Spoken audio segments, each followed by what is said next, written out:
Une chambre pas à soi. Un podcast réalisé par Mathéo Bonin. Je pense que dans la plupart des auberges, c'est clairement pour satisfaire mes besoins vitaux, on va dire. Manger. Des pâtes, des nouilles. Peanut butter sandwiches.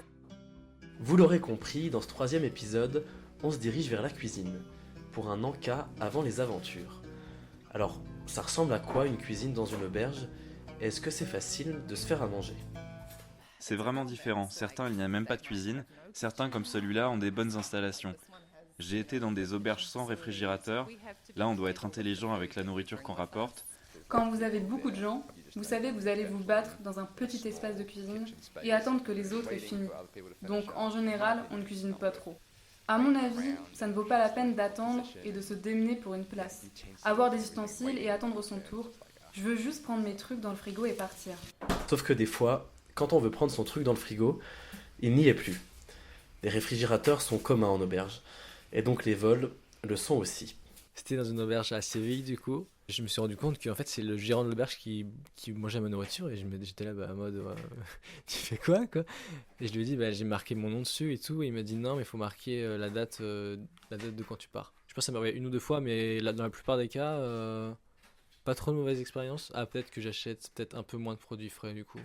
Mais les cuisines des auberges, malgré le début de cet épisode, ce n'est pas qu'un lieu qui vous veut du mal. C'est aussi là que l'on fait souvent les plus belles rencontres. La cuisine, c'est un bon lieu, en vrai, pour rencontrer les auberges, parce qu'on peut tout peut faire objet d'un lancer de discussion, disons, et les espaces communs aussi, c'est hyper important. Et d'ailleurs, je pense qu'en choisissant les auberges dans lesquelles je vais, je me base beaucoup sur des photos, et s'il y a des espaces communs qui ont l'air un petit peu conviviaux ou quoi, ça va vite me motiver à y aller. Enfin, je me dis, je dirais pas que je suis quelqu'un de timide de base, mais je suis peut-être pas hyper... c'est pas moi qui va vraiment lancer les conversations ou quoi, peut-être. Donc quand l'espace est constitué pour faciliter ça, c'est un petit peu rassurant, quoi. Et quand les rencontres sont lancées, la magie opère. Ce qui m'a marqué, ce sont les yeux des jeunes qui veulent connaître, comprendre et partager.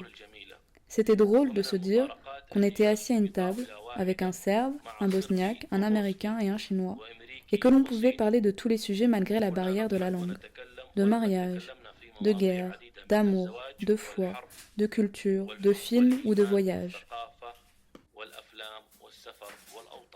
Le partage noue des liens forts, qui deviennent parfois des histoires d'amitié à long terme. Il y a une histoire que j'aime bien quand même raconter. C'était en Colombie, donc pendant mon échange en Argentine, on allait passer un mois en Colombie. Et on se met à parler un petit peu avec les gens autour.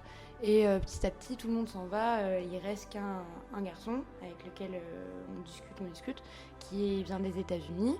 Et en fait, j'apprends en discutant avec lui, qui va venir vivre en Argentine, à Buenos Aires, où moi-même je vivais.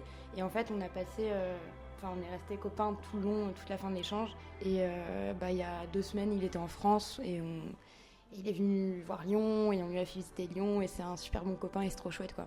Et à chaque fois, on se dit, purée, on s'est rencontrés sur ce balcon en Colombie et autrement, on se serait jamais rencontrés et voilà, quoi. Les belles histoires, c'est aussi court des fois.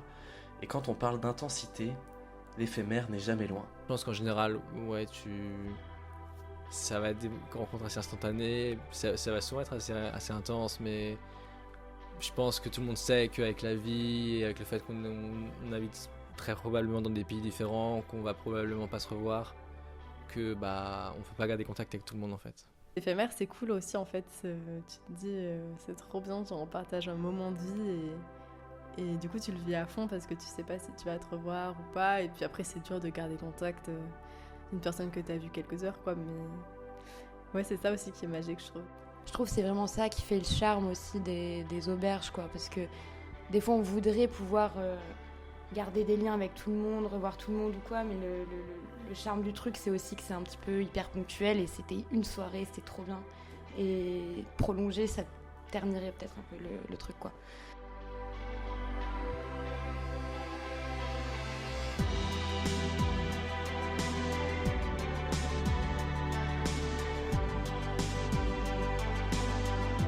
C'est la fin du 3e épisode de ce podcast.